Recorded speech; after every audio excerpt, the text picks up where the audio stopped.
ত্রয়োদশ জাতীয় সংসদ নির্বাচন সামনে রেখে দেশের রাজনীতিতে আলোচনার কেন্দ্রবিন্দুতে আছেন বিএনপির ভারপ্রাপ্ত চেয়ারম্যান তারেক রহমান।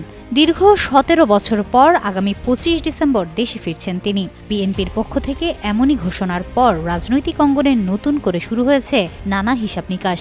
এ প্রেক্ষাপটে তার আগমন ঘিরে বিএনপির প্রস্তুতি, নিরাপত্তা ব্যবস্থা এবং ভবিষ্যৎ রাজনৈতিক ভূমিকা নিয়ে বাড়ছে আগ্রহ।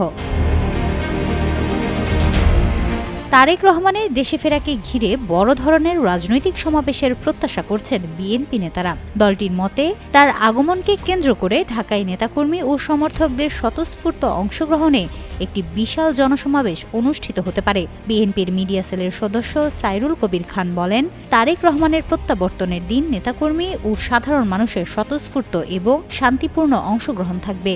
এ বিষয়ে প্রস্তুতি নিতে সোমবার বিএনপি মহাসচিব মির্জা ফখরুল ইসলাম আলমগীরের নেতৃত্বে একটি যৌথ সমাবেশ অনুষ্ঠিত হবে। তবে সম্ভাব্য বড় জনসমাগমের বিষয়টি বিবেচনায় রেখে নিরাপত্তা নিয়েও গুরুত্ব দেওয়া হচ্ছে। দলীয় সূত্র জানায়, তারেক রহমানের নিরাপত্তায় স্পেশাল সিকিউরিটি ফোর্স দেওয়ার জন্য সরকারকে শিগগিরই বিএনপির পক্ষ থেকে চিঠি দেওয়ার প্রস্তুতি চলছে।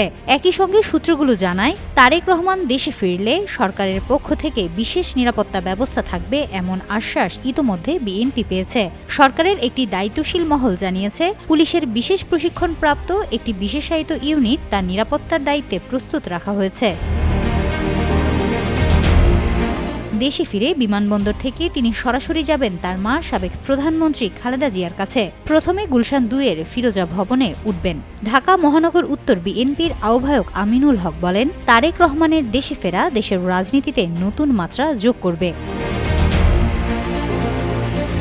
এদিকে তারেক রহমানের দেশে ফেরা নিয়ে বিভিন্ন রাজনৈতিক দল ও জোটের নেতারা মনে করছেন, তার প্রত্যাবর্তনের মধ্য দিয়ে দীর্ঘদিনের নানা জল্পনা কল্পনা ও অনিশ্চয়তার অবসান ঘটবে। তাদের মতে বর্তমান রাজনৈতিক প্রেক্ষাপটে দেশের প্রয়োজনে তারেক রহমানের ভূমিকা অত্যন্ত গুরুত্বপূর্ণ। হিমাতুল জান্নাত, যুগান্তর নিউজ।